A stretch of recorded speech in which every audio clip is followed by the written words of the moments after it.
Estamos de volta com o Pod Teles e a nossa convidada de hoje, ela ainda é chamada de deputada, né? Faz pouco tempo. É nascida no município de Itapiranga, no mês de junho, é geminiana, e recentemente criou o movimento Mulheres.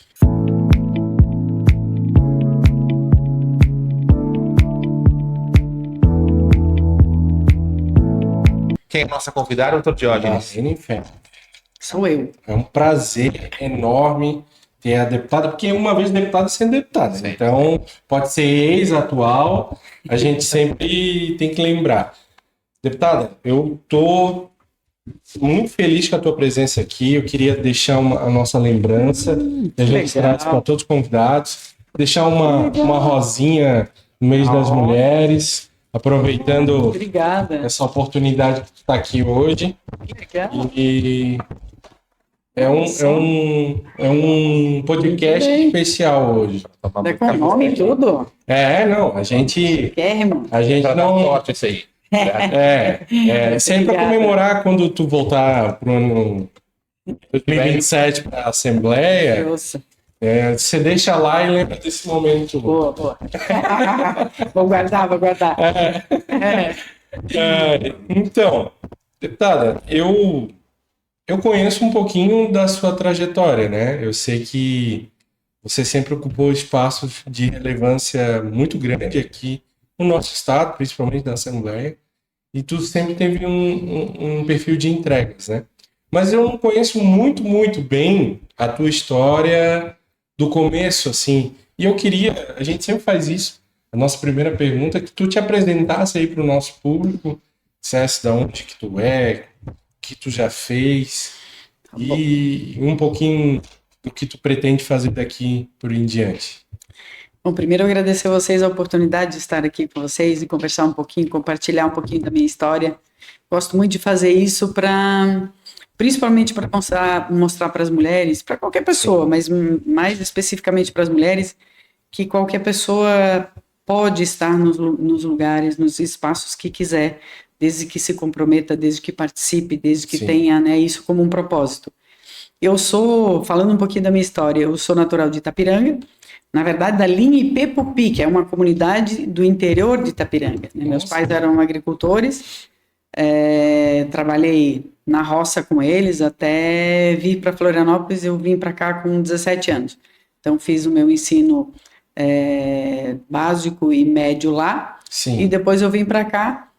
Na verdade, eu vim para cá muito por acaso, porque lá a gente não tinha muita alternativa, né? Eu sempre quis estudar. Minha mãe sempre foi uma pessoa que estimulou muito a gente a estudar.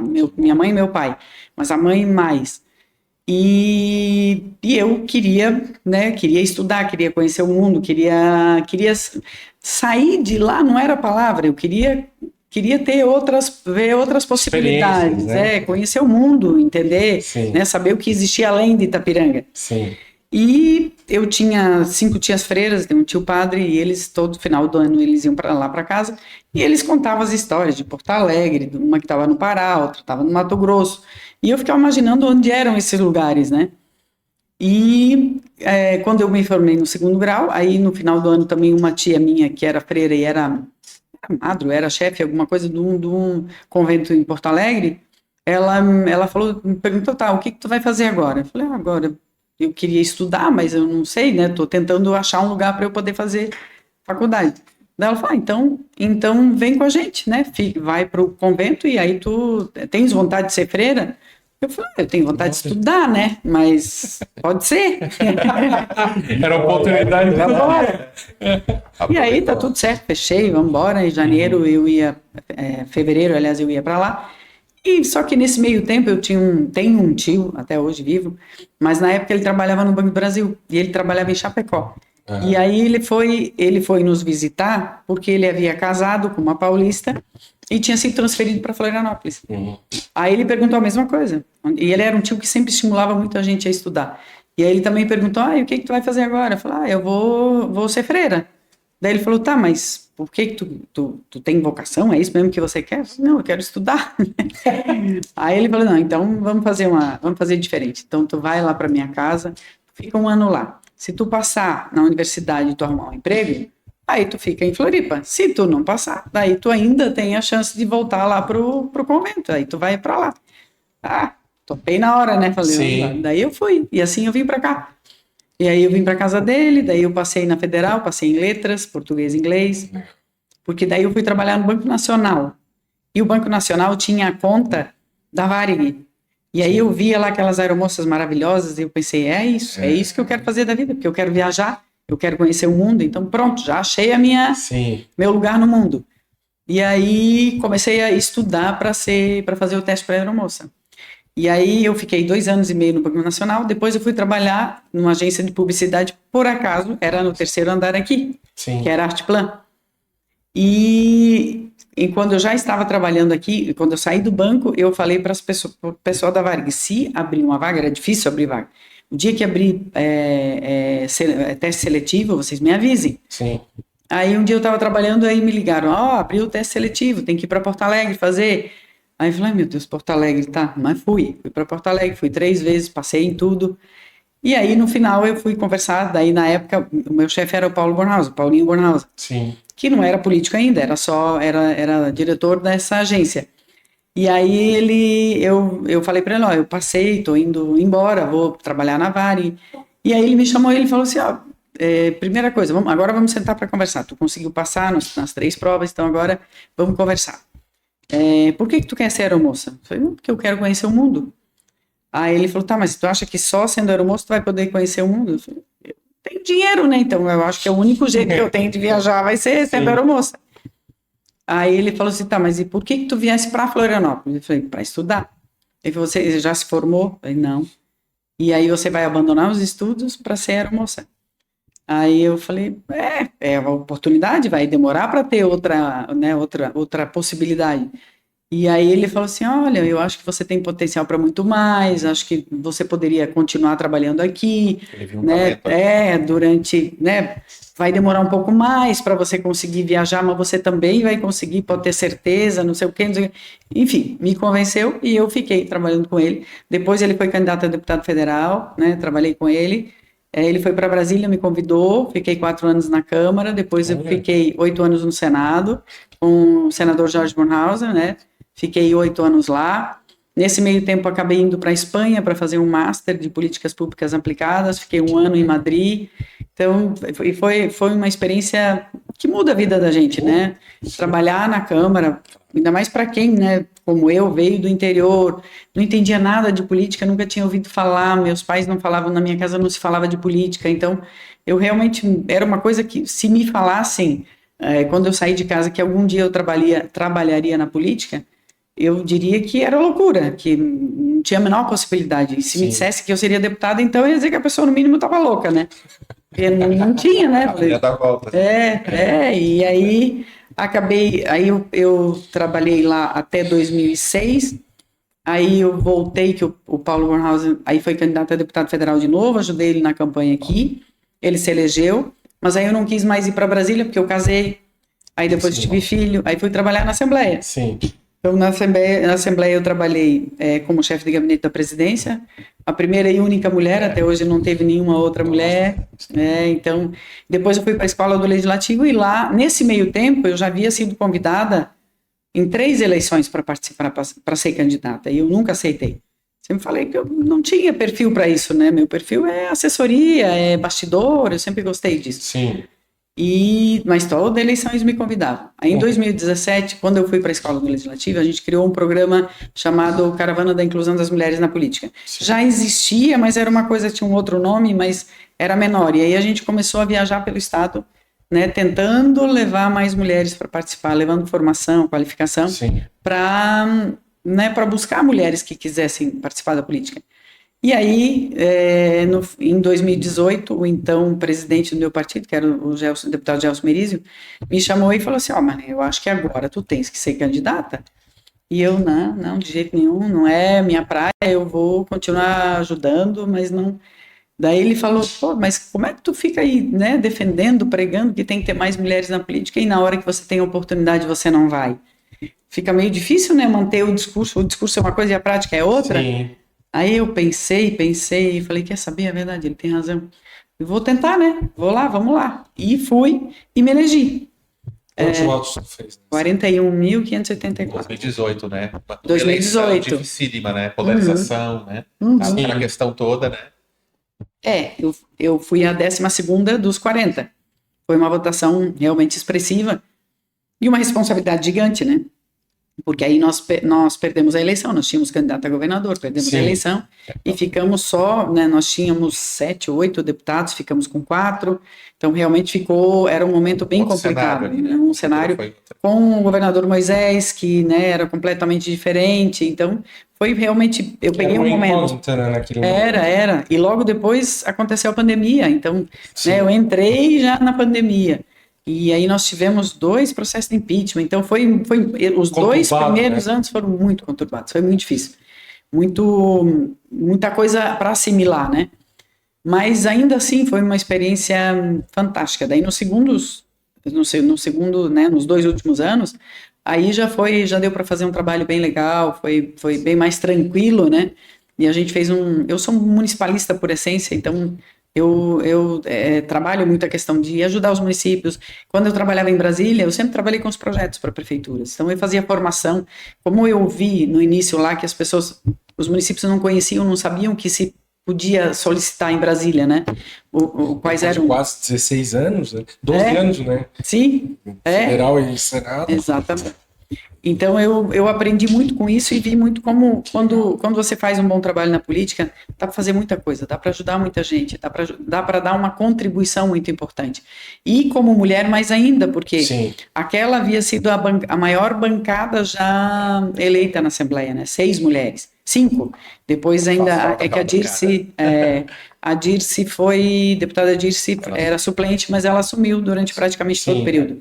Então nós fomos 6 mulheres. Então foi a maior bancada e isso também foi um avanço muito grande. E a gente se dava muito bem, né? A exceção da deputada Ana, que não quis fazer parte da bancada, mas o resto a gente se dava muito bem. E aí nós conseguimos aprovar, por exemplo, a Procuradoria da Mulher, o Observatório da Violência contra as Mulheres, né? A gente... Um livro histórico impresso, né? Das 100 mulheres catarinenses, de maior relevância. Logo que eu entrei, isso foi uma coisa que foi bem legal, assim, bem interessante, que eu e a deputada Ada, a Ada era presidente e eu fazia parte da Comissão de Direitos Humanos. E aí eu apresentei um requerimento para fazer audiências públicas pelo Estado, para falar sobre violência contra a mulher, e levando todos os atores, né, da rede. Aí era o Tribunal de Justiça, o Ministério Público, Polícia Civil, Polícia Militar, Assembleia Legislativa, Governo do Estado, as prefeituras, as entidades que apoiam mulheres vítimas de violência. Então, era uma rede mesmo que a gente levava nos municípios para ouvir a sociedade, para ver como é que estava funcionando, quais eram as maiores dores das mulheres, quais eram os maiores problemas que elas estavam enfrentando, se a máquina pública estava atendendo, recebendo as demandas de forma adequada. Então, e a gente viu ao final que faltava muita coisa, que as mulheres, né, não tinham espaços de escuta por exemplo, nas polícias, né? Isso estava bem incipiente, ainda estava iniciando, né? Tinha já a polícia Civil, né? Que tem as DPCAMs, mas ainda eram acho que só na época 10 ou 11 no estado inteiro. Agora, hoje eu acho que já tem em torno de 50 delegacias especializadas. Mas na época estava começando, então assim, aí a gente fez todo esse trabalho para poder falar sobre o assunto, né? E ouvir as mulheres. Então a gente ouviu muita história no interior, assim, no interior não, nem em todos os lugares, né? Mas muitas mulheres agricultoras, vítimas de violência, que não tinham a quem recorrer. Aí se uma mulher no interior, todo mundo conhece, se ela vai numa delegacia, todo mundo já sabe que vai denunciar, ou que ela vai fazer alguma coisa, né, lá que... e aí todo mundo tem medo de fazer denúncia. Então é um processo ainda que ainda precisa de muita coisa. Mas foi muito bacana isso. Então tudo isso foi uma experiência muito bacana. Eu fui presidente da escola durante esses 4 anos também, fui a única mulher presidente também da escola, e aí a gente fazia formação também Escola do do Legislativo. Ah, Isso, só pra- isso, eu acho Não, que é tão pessoal, natural, isso não. que escola, né, ela trabalhou, eu fui diretora, mas aí a gente também fazia formação de vereadores, de servidores, o programa Vereador Mirim, que faz a educação política Sim. para crianças, né, estudantes, adolescentes, é muito legal. Hoje tem mais de 100 municípios que tem o Vereador Mirim, o programa Sim. Vereador Mirim, que a Escola do Legislativo faz a capacitação. E aí você está formando essa gurizada Cidadãos, né? para que eles participem da política, Claro. porque ninguém participa do que não gosta ou do que não conhece. Verdade. Né? Então você tem que levar essas crianças para elas entenderem para que serve uma Câmara de Vereadores, né? Sim. Né? As pessoas não têm nem ideia, não, aliás, elas não param para pensar que todas as regras, né, que regem o seu município, elas são definidas no Congresso, na Assembleia Sim. e na Câmara de Vereadores. Então, se você participar, você vai saber, você vai poder dar opinião, você vai Sim. poder participar das decisões. Agora, se você só deixar que os outros façam, né, dar uma procuração porque os outros decidam por ti, é difícil cobrar também, né, quando você não participa, né? Então, acho que é um processo e que, né, eu gostei muito de trabalhar na escola, depois fiquei, né, fui candidata a deputada federal, não me elegi, fiz quase 55 mil votos, mas não me elegi. O que aconteceu, tu acha? Olha, a gente tinha candidatos fortes, né, no partido, eu sabia que não era uma eleição fácil, a gente tinha uma pré-candidata em Chapecó, que era a esposa do João Rodrigues, a Fabiana Rodrigues. Ah, é verdade. Ela era pré-candidata e ela desistiu no final. Sim. Então, Era um nome forte. um nome muito faltou, de forte. E aí também, né, uma pessoa muito identificada com a região, e a gente não tinha candidato deputado federal na região também. Principalmente mulher. E Né? mulher não tinha, né? E sempre isso também, a gente precisa de mulheres. E aí eu acabei aceitando o desafio de ser candidata a federal, tendo uma candidatura estadual bem encaminhada, né? Mas tu decidiu ser federal no ano da eleição mesmo ou já foi uma decisão? Eu já não... Estavas avaliando? Quando a Fabiana, o prefeito Rodrigues falou que a esposa dele seria candidata, aí eu já vi que ali ia ser difícil, né? Sim. Seria ruim disputar 2 mulheres do mesmo partido, na mesma região, disputar. Isso que eu ia falar, na mesma. Tem um tem pedacinho. reduto, sim, claro. Eu fiz 20 mil votos lá, né? Agora 40, mas para estadual eu fiz 20 mil na região. Sim. E 18 mil e pouco, 20 não, 18 e pouco. E então, assim, e aqui a ex-prefeita Adeliana de São José também era candidata. É verdade. Então eram 2 mulheres fortes e eu sempre defendia a participação de mulheres. Falei, pô, a gente tem que abrir espaço para outras. Então, né, eu falei, bom, vamos tentar, né, vamos ver se é possível. Mas a gente pegou também uma eleição muito polarizada, né, era muito ou uma coisa ou outra. E aí nós éramos 55, não éramos nem 13 nem 22, então realmente ficou. Aí tu acha que essa polarização Isso com certeza. te atrapalhou? Com certeza. O voto federal ele é mais conectado. Mais conectado porque as pessoas queriam um representante ou de um ou de outro. E tu tem uma imagem muito centrada. De sempre. Coerente. Eu sou mais equilibrada. Meio Júlio. Não quero dizer nada. Talvez por ser da escola, né? Júlio. Mas é isso. E aí... Naquele momento, de fato. Mas a gente não tinha nenhum. Eu falei isso na entrevista aqui no podcast do deputado Rodrigo Coelho, né? Que na época ele era deputado. Sim, sim.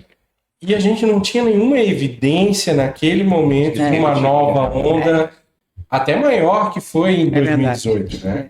Eu não achava também. Catarina, né? Principalmente aqui. Principalmente aqui, que havia uma série de situações. Sim, com certeza. Então, as eleições pregam essa...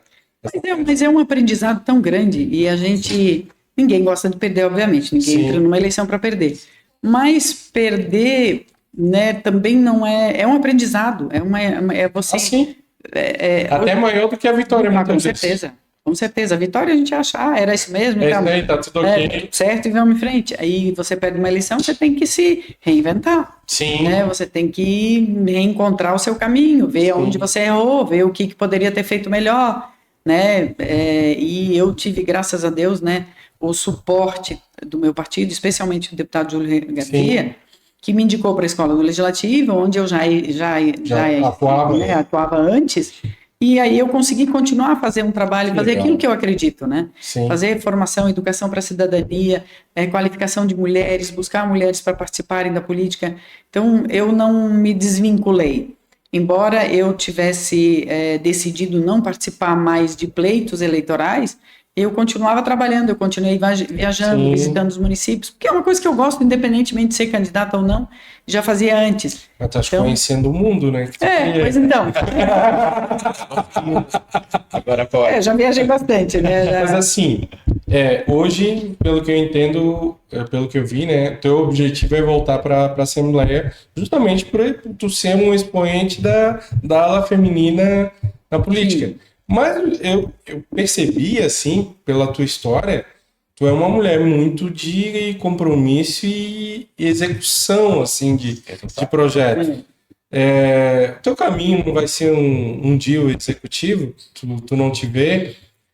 Não sei, acho difícil, assim, porque... Pode ser cogitado, né? Sim, projeto aqui em lá. Florianópolis, para ser vice do Jean na época, mas Sim. até do Topázio agora na última também. Mas eu acho que eu sou mais do legislativo, porque acho que seria uma experiência legal também no executivo, mas não tenho essa pretensão, não.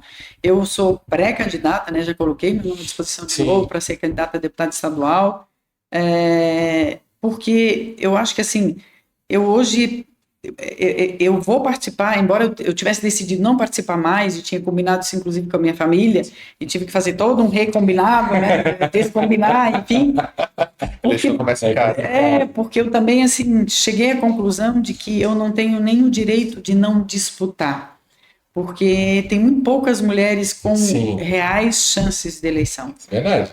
E no meu partido hoje, eu acho que eu sou a única pré-estadual que tem, efetivamente, tem outras, né? Aqui a gente tem, acho que a vereadora Pri Fernandes também vai, que tem uma causa extremamente importante, faz um trabalho fundamental, e espero realmente que ela seja candidata, porque é importante essa participação. Acho que ela vai... acho que sim, acho que vai bem.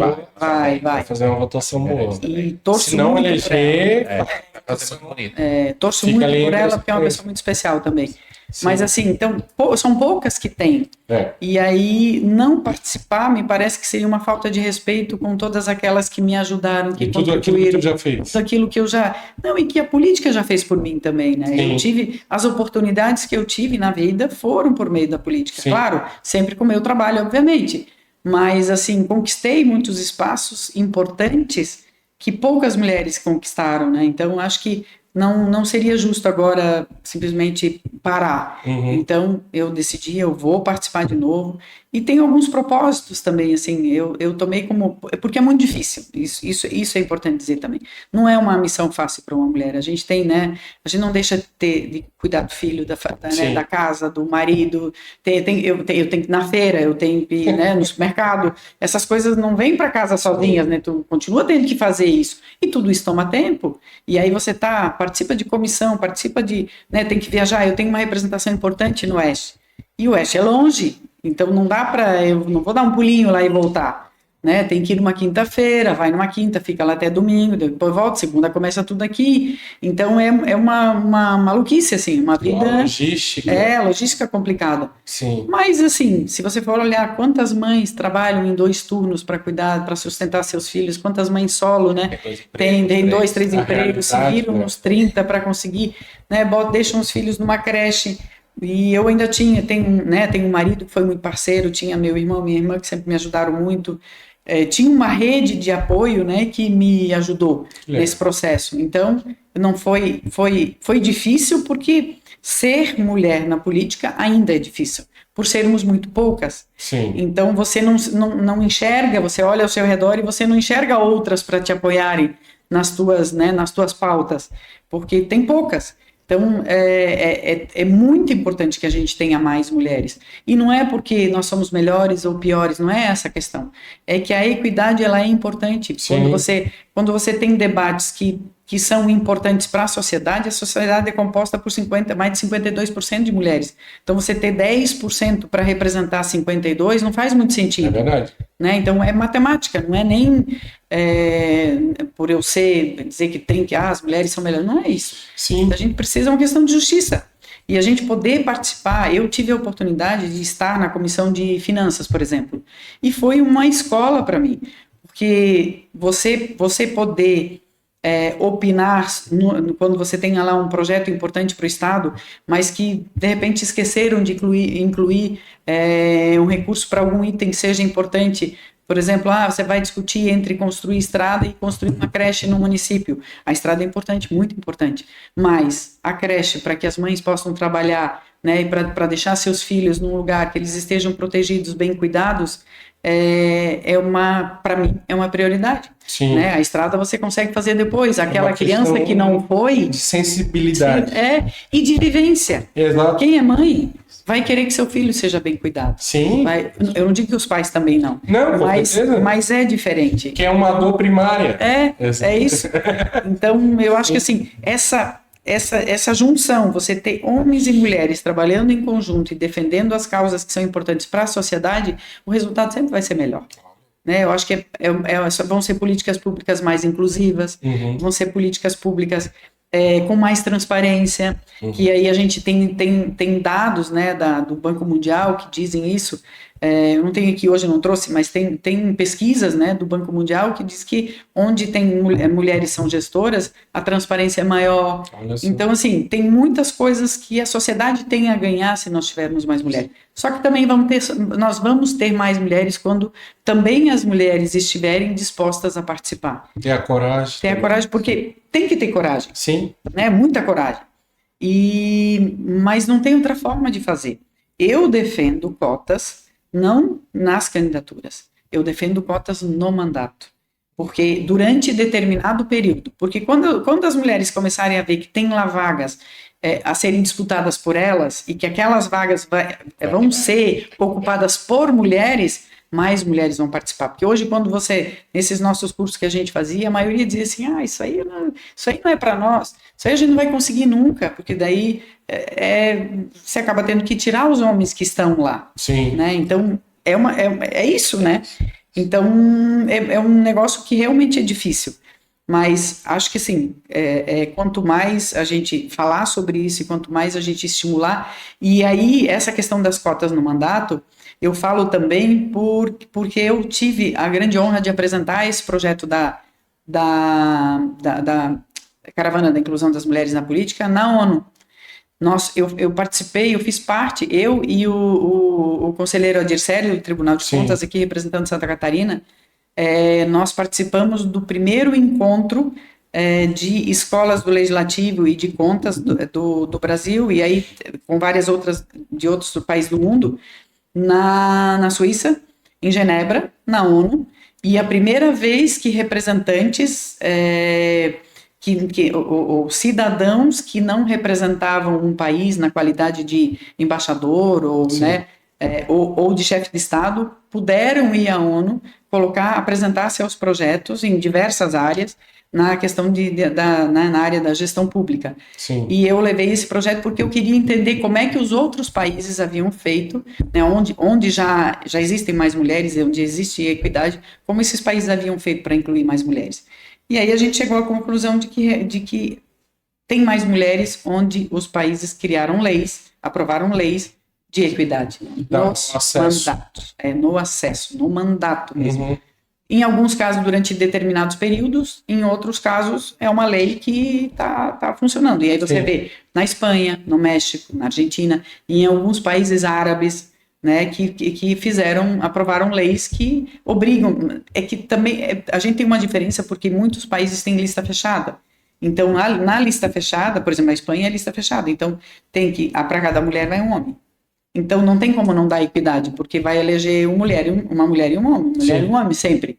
Então, né, a equidade é uma coisa natural. E eu fui, né, nessa oportunidade que eu fui para Genebra, eu acabei passando por Madrid, como eu tinha morado lá, resolvi passar lá e eu fui fazer uma visita no parlamento.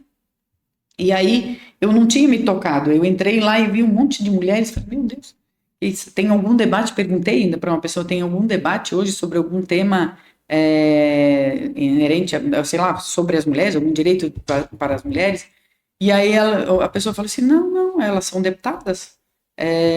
Aqui acho que era 48% de mulheres e 52% de homens. Então, era um número praticamente igual. E aí eu olhava para aquilo assim, a causa uma estranheza gigante, Sim. porque a gente não está acostumado a ver isso, né? Sim. E lá já é normal, né? Já É um exemplo, né? E na Argentina também, na Argentina eles aprovaram uma lei, acho que, eu não lembro exatamente quantos anos atrás, mas agora faz acho que umas 2 eleições e hoje também tem um número praticamente igual. Não, praticamente não, mas tem 30 e poucos por cento de mulheres. Cresceu muito, né? Então, mas isso é um processo, né? Acho que é um debate que a gente precisa fazer. Na próxima legislatura, o número se mantém ou tu acha que tende a luz de hoje das candidaturas que tu acompanha? Eu acho que a gente vai ter mais. Acho que sim. Eu estou vendo assim várias mulheres querendo participar. Tem sinal, né? E eu tenho ouvido uma coisa que eu não ouvia nas outras eleições. Sim. Muitas mulheres dizendo: eu só vou votar em mulher. Nessa eleição eu vou votar em mulher. E lideranças falando isso. Então eu acho que está acendendo uma luzinha assim das mulheres enxergando outras participando, e como também a política, talvez isso, essa briga de esquerda contra a direita tenha tido trazido como uma questão importante, que as pessoas começaram a prestar atenção em política. Né, as pessoas começaram a saber que existe um Supremo, né, um STF, ninguém sabia quem era. Politizou a sociedade. Exatamente, as pessoas começaram a prestar atenção. Bem ou mal fez. Fez isso. Então, e aí muitas pessoas e muitas mulheres me falam hoje: meu Deus, eu olho, mas não tem mulheres, né? Quem são as deputadas? Que daí as pessoas também não sabem. Quem que está lá? Quem são as representantes mulheres? E aí eu sempre falo: gente, são poucas porque as pessoas não votaram em mais mulheres. Tinha 32% de mulheres candidatas, 33% de mulheres. Então tinha opções, mas as pessoas acabaram não votando nelas. Então mais uma vez, é um processo, mas a gente precisa falar sobre isso para que as pessoas se atentem, né? Numa eleição, sempre falo, pelo menos olha, né? Vê o santinho lá, vê se tem alguma mulher aí que você consiga se identificar, e se não tiver, tá tudo certo, não é que não pode votar em homem, pode, deve, se acha que essa pessoa lhe representa, tem que votar mesmo, mas pelo menos, né, quando se é uma mulher e acredita que tem que ter mais mulheres, pelo menos conhecer, né, alguma das candidatas, porque não é possível que não tenha nenhuma que te represente. Sim.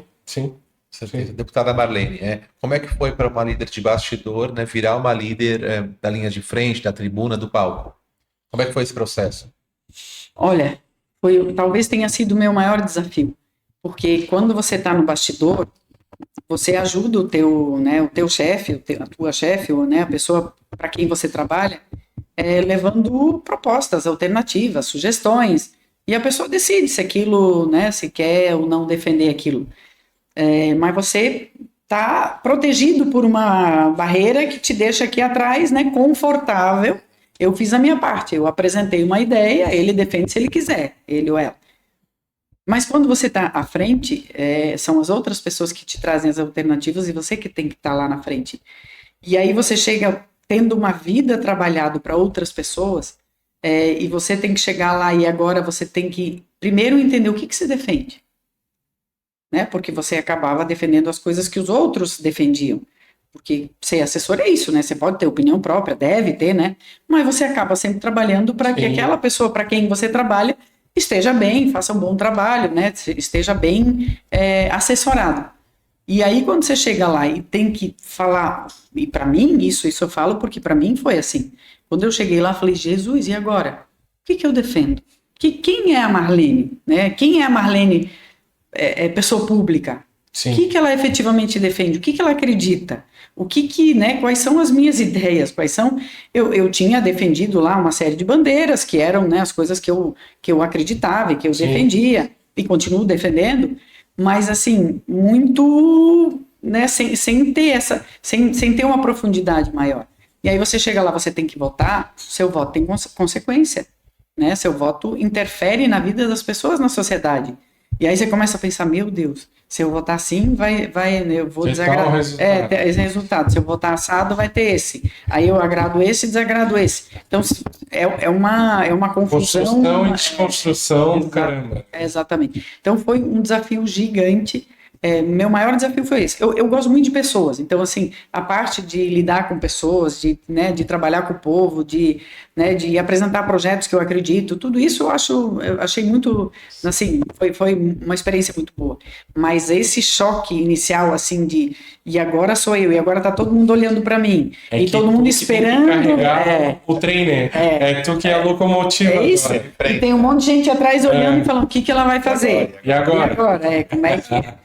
Eu quero um líder, quem está contigo quer que você lidere o processo. Sim. E aí é um desafio, né? Para qualquer pessoa ou para a maioria das pessoas mas para mim realmente foi desafiador ser mulher, e eu estava entrando num período que hoje é uma das coisas que eu falo sobre, que é a menopausa. E sem nunca ter pensado no que significa a menopausa na vida de uma mulher. Muito além da questão física. Sim. A questão emocional. De você chegar num período da vida que você questiona tudo, se você fez certo o que passou, se, meu Deus, agora tem mais passado do que futuro, a juventude passou, agora como é que eu vou enfrentar essa outra etapa da minha vida? E nem pensava muito nisso, só entendia que as coisas estavam mudando, e aí você entra em depressão, como eu entrei, mas sem saber por quê. Então, hoje eu falo sobre isso, e eu criei o Movimento Mulheres para falar sobre isso, não só sobre isso, mas sobre questões ligadas a mulheres, mas especialmente para as mulheres 50 a mais. Sim. Porque aí, quando você chega nessa fase que você entende que é um nicho da sociedade invisível, porque a sociedade valoriza a juventude, a sociedade valoriza nas mulheres a beleza, né, a exuberância, aquela coisa de, você tá bem, você tem entrega, e aí você vai passando o tempo, isso vai se transformando. Sim. Não deixa de ter entrega, mas é diferente. E se as mulheres fossem preparadas para esse processo, seria muito menos traumático, né, seria uma coisa muito mais tranquila. E para mim realmente foi muito complicado. Eu adquiri tive vários sintomas que eu tenho hoje, uma coisa chamada síndrome da boca ardente, que é um negócio que eu nunca tinha ouvido falar na vida, que vocês provavelmente também nunca ouviram falar. Não. Que a boca, por isso que eu sempre peço água, porque a boca fica seca e eu tenho a sensação de ter comido pimenta. Eu sempre fico com a boca... Nossa. Eu achei que eu tivesse câncer na garganta, no esôfago, eu fiz tudo que é exame, achei, vou morrer, né? E fazia exame, não tinha nada. Falei, gente, é uma questão da tua menopausa. E é um sintoma da menopausa. Aí quando você sabe, ele não vai deixar de existir, mas você sabe como lidar com ele. Ah, sim. Zumbido no ouvido.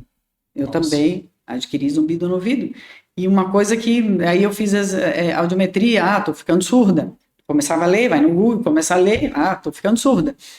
Aí vai no médico, faz audiometria com um, não tá, faz com o outro. Falei, meu Deus, estão tudo louco, mas eu tô ouvindo, então alguma coisa tá errada. Até que eu fui num médico que havia sido meu médico há anos atrás, Sim. E ele tinha uma audiometria minha de 2012, e estava praticamente igual a de agora. Então não era questão, não estava ficando surda. E aí ele me falou, não, isso é um sintoma da menopausa. Então, assim, fora calorões, enfim, tantas outras coisas, esquecimento. Gente, eu falei, pronto, eu tô com Alzheimer. Porque para eu falar teu nome, né, eu sei que tu é o Maurício há quanto tempo? Mas eu olhava assim... Tava branco. Olhava para o meu marido, não lembrava o nome dele. Eu falei, gente, eu tô, é Alzheimer. E aí tudo isso você vai vendo. Então, se a gente tem prevenção, se a gente fala sobre isso, as pessoas... A informação, né? O conhecimento é poder, né? Então é isso, assim, foi um momento de muita coisa. Meu mandato foi um mandato difícil, por isso, assim, por todos os desafios que foi na Assembleia e as questões pessoais mesmo. Sim. E aí de deixar a família de lado, com um filho de 9 anos que reclamava muito, e que tinha pavor do que eu fazia, porque eu era ausente, né? Um marido que, graças a Deus, entendia, mas que também, obviamente, sentia falta. E então, assim, não é uma coisa simples, não é uma coisa assim que você vai, tá, é uma profissão que você vai lá trabalhar aliás, das 8 da manhã até o meio-dia, do meio-dia às 6. Não. Você é deputado o tempo todo. É de manhã, de tarde, de noite, celular o tempo todo. E se você não atende, as pessoas acham que você não, né? Arrogante. Arrogante, exatamente. Então, não volto mais, né? Não me atendeu. Mas aí tu vai olhar, que nem ontem eu estava olhando meu celular, e hoje eu não sou deputada, mas eu estava olhando, eu estava com quase 1000 mensagens não atendidas. Jesus! Que não respondidas, e aí eu fui olhar e falei, Jesus, como é que pode? Eu estou respondendo sempre, como é que ainda tem isso tudo? Então, assim, é uma loucura. Não, mas metade é a operadora vendendo internet para isso. Também. Metade não é o jeito, né? E a outra metade não precisava ser. Também. Mas assim, ainda assim... Eu tenho um amigo que ele fala o seguinte, se é urgente, liga. Mensagem eu não respondo. Ele fala isso pra mim. Aí eu aprendi, a gente já tem um código. Mas eu também tô falando isso, porque senão... Se é uma coisa que tu quer pra agora, liga. Senão... E é uma coisa assim, ou tu fica respondendo só mensagem... Sim, ou tu trabalha e atende as pessoas, né? Ou tu vive. Então não tem como, é impossível dar conta. Mas assim, resumindo, assim, foi uma experiência única, assim, na minha vida, foi muito bacana, aprendi demais, conheci muita gente boa, participei de muitas coisas, né, lá do Oeste, principalmente, eu fiz um requerimento, apresentei o requerimento para criar a bancada do Oeste. Sim. Essa bancada do Oeste deu origem a 6 bancadas regionais que a Assembleia tem hoje, que foram, né, institucionalizadas até pelo deputado Mauro, na gestão do deputado Mauro. Foram criadas as sessões itinerantes para atender as regiões das bancadas, né, e levando a Assembleia ao encontro da sociedade. Legal. Então, assim, e com a bancada do Oeste, a gente conseguiu atender muito a região Oeste. Que legal. Que era uma coisa... se fosse só eu, Marlene, não ia conseguir fazer 1/3 do que foi feito lá. Ou qualquer outro deputado sozinho. Mas a gente se juntou, né? Eu conversei com 14 deputados que haviam feito uma votação expressiva na região. Sim. E todos eles se dispuseram e a gente formou uma bancada unida por um propósito. Sim. Unida pelo propósito de fazer a diferença para a região. Então foi realmente muito, muito bom isso. E deu para ajudar muito. Então isso deu né? Isso dá um sentimento de dever cumprido, de ter feito a minha parte, né? Sim. Errando, obviamente, talvez mais errando do que acertando, mas só erra e acerta quem faz, né? Quem tenta, quem faz alguma coisa, porque assistir e criticar qualquer um faz, né? É fácil. Agora, expor nas redes sociais, porque levar chumbo de tudo que é lado, mas tu tá lá fazendo a tua parte, isso não é fácil, mas é necessário. É demais, né? E como é que, agora, voltando aquele carro De Volta para o Futuro para o presente, como é que tu vê a política no ano que vem, né? Teu partido é um partido muito importante a nível Brasil, né? Acho que é um partido que tem maior prefeituras. Que mais cresceu. Que mais cresceu. Um partido muito provavelmente vai ter candidato a presidente, ou, enfim, vai estar nesse processo aí, né? Uhum. E aqui no estado não é diferente. É um partido que tem uma relevância muito grande, com políticos tradicionais, inclusive você, uma política de relevância, de potência aqui no nosso estado.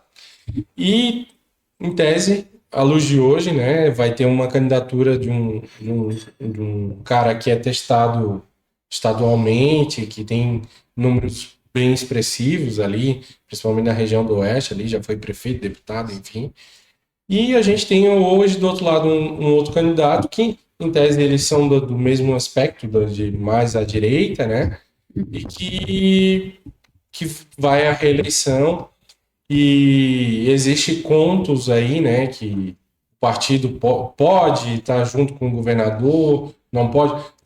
Como é que tu vê essa relação? Tu acha que é possível ainda essa construção de alguma forma com o governador? Ou de fato tu já vê com a candidatura encaminhada e a disputa natural no ano que vem, né? Normal. A política é dinâmica, né? Sim, Mas, assim, hoje, o PSD tem um pré-candidato a governador. Ponto. sim, Aprovado em executiva estadual do partido, o João Rodrigues é nosso pré-candidato a governador. sim. E, a não ser que ele diga que não é, o partido já definiu, né? Nós temos pré-candidato a governador. A não Questão ser, pessoal dele. aí é ele, se ele disser que não vai, aí é outra questão. Mas o partido definiu isso em executiva. Ele é o nosso pré-candidato, né? Então, acho que o governador é um candidato muito forte, né? Obviamente, né? Ele é governador, é uma reeleição, né? Mas nós também temos um pré-candidato que Sim. tem, né? Que tem uma expressão muito importante, né? Não é só na região oeste, ele tem hoje Sim. já uma capilaridade no estado todo, inteiro, né? verdade. Tem uma condição de ser candidato realmente, né, que não vejo nenhum outro nome no estado de Santa Catarina que tenha essa condição, Sim. além do governador, claro. Então, acho que isso, né, eu não vejo que isso vá mudar, acho que isso está colocado. Uhum. Né, nós temos aí ainda, né, uma definição a ser feita aí no ano que vem, quem serão os partidos que estarão juntos, tudo sim. isso Processo natural. é um processo natural, Mas o prefeito João Rodrigues, inclusive, ele está tirando uma licença agora em novembro para viajar o estado inteiro, para se colocar, para ouvir, né, as regiões, para ouvir as demandas, para a partir disso, inclusive, já começar a construir um plano de governo. Sim. Né? Então, isso, né, para nós internamente, isso está claro, pacificado. Nós temos nosso presidente estadual, né, o Heron, e o presidente Júlio Garcia, né, da Assembleia, todos estão os nossos deputados, né, todos estão estão com isso como uma questão definida. Sim. E aí o partido hoje está na busca, especialmente o presidente Heron, né, buscando nomes para formar uma nominata para estadual e para federal, candidatos a deputado estadual e deputado federal. Nós temos uma nominata para estadual hoje já bem muito boa, consolidada, acho que a gente consegue fazer uma nominata, uma bancada. Acho que mantém, amplia, né? Acho que amplia. Não, com o que a gente tem hoje. Hoje PSD, tem 3, né? Hoje tem 3. O PSD faz. Eu acredito que a gente passa de 5, entre 5 e 7. Acho que é razoável. Tem deputado que sim. né? Do que isso depende também? Se nós tivermos candidato a presidente da República, sim. Se o Ratinho for nosso candidato, muda tudo, porque aí o partido vai ter, porque isso é natural, né? Ter os 55 numa legenda federal e um candidato a governador aqui no estado, né? Obviamente, isso faz com que a gente tenha uma legenda maior e consiga ter mais representantes, Até né? porque a direita, em tese, à luz de hoje, né? O candidato ex-presidente Bolsonaro não seria candidato. Então, em tese, se o Ratinho vem... Sim. Exato. Sim. Se o Ratinho vem, ele vai ser o contraponto do atual governo que está aí. Exatamente. Então, a gente sabe que isso é natural. Se o Tarcísio, nós temos uma definição partidária também, se o Tarcísio for candidato, Sim. O PSD apoia. Via Kassab. Já tá, isso está definido. Legal. Mas caso ele não seja, o Ratinho Júnior é nosso candidato pré-candidato a presidente. Então, por isso que, assim, tem muita coisa para acontecer, né, até o início do ano que vem, né, o que a gente tem que fazer, nós, enquanto partido, que estamos fazendo, é o dever de casa, montar chapa, montar nominata de estadual e federal, para fazer uma boa nominata, uma boa bancada, tanto estadual quanto federal. Como é que tu avalia, eu estou entrando devagarinho em temas nos detalhes, né? polêmicos aqui, mas eu não quero causar desconforto, naturalmente.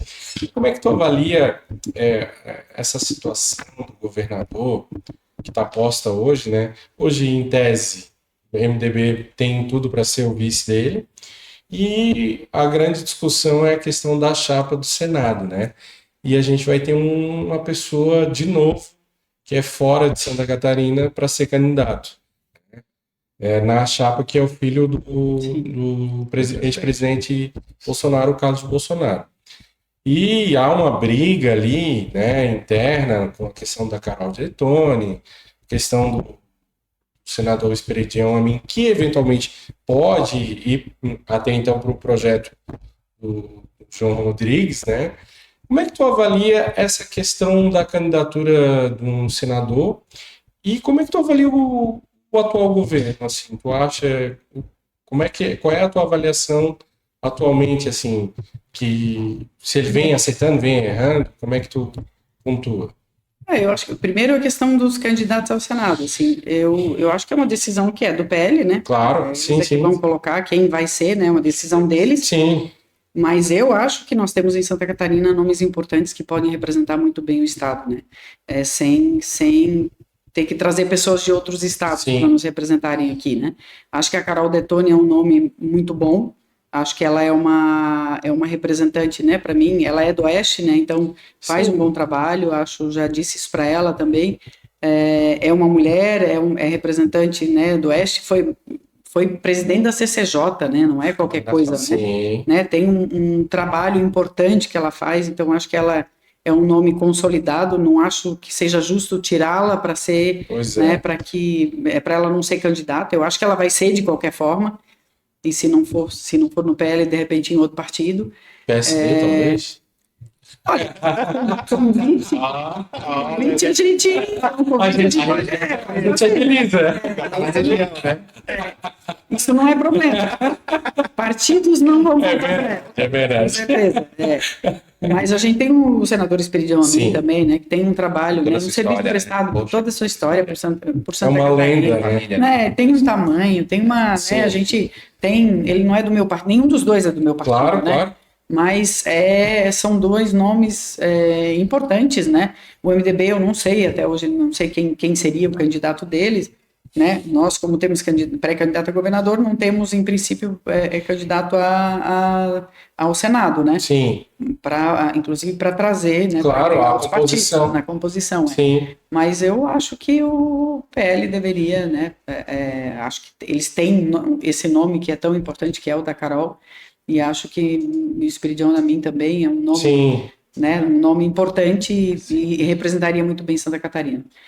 E o governo do estado, eu acho que ele está fazendo o trabalho dele, né? Então não vejo assim ações assim, grandes ações, mas também, né? Tem feito o trabalho do dia a dia, né? Fazendo Sim. obras por todo o estado, né? A gente vê isso. Tem Cumprindo o papel. tem bastante propaganda, né?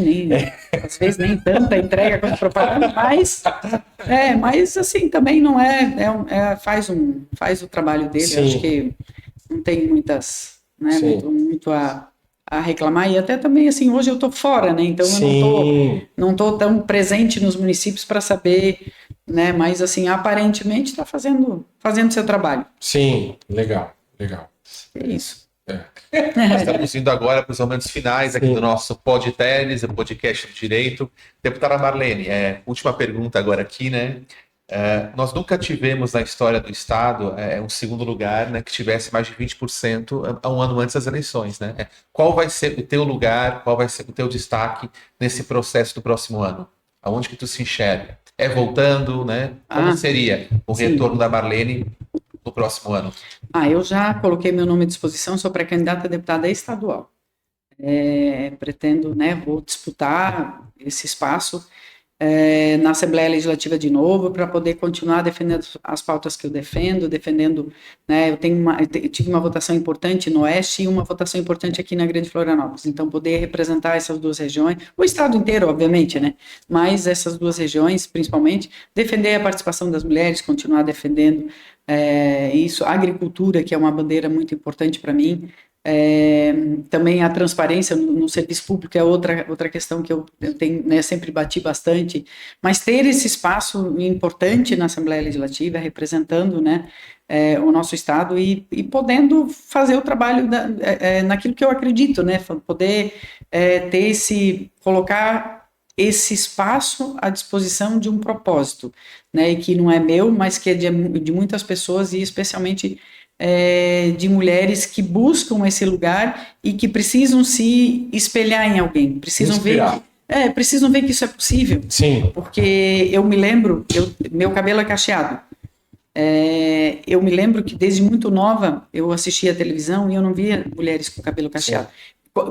Quando eu era bem novinha eu via elas faziam um negócio no cabelo que era esqueci como é que é o nome. Babyliss? Não, naquela época não existia Babyliss. Não sei. Vocês são muito novinhos. Não, fazia um negócio que agora eu me esqueci o nome, mas enfim, enrolava o cabelo. Sim. E depois chegou a onda dos cabelos lisos. Sim. Então eu olhava para a televisão, para os telejornais, para as novelas, e eu não me enxergava naqueles Sim. lugares. Eu falava, gente, por que eu tenho um cabelo horroroso desses? Por que o meu cabelo é cacheado e não é liso que nem de todas essas mulheres?